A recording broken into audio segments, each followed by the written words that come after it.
Danas ćemo ispeći ribu, potočnu pastrvu, našu domaću ribu, divlju ribu, vrlo ukusnu i vrlo cijenjenu.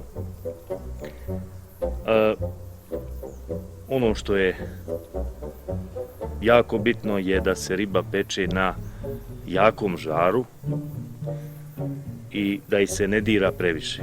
Znači, u trenutku kad se riba odljepljuje od gradela, onda je vrijeme da ih se okrene na drugu stranu i isto tako da se ispeče s druge strane. Ne smije biti previše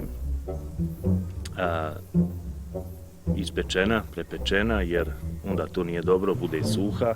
Isto tako ne smije biti ni krvava, tako da se mora pogoditi pravo vrijeme kad se riba skida s gradela. To je to, idemo sad ispeći ribu.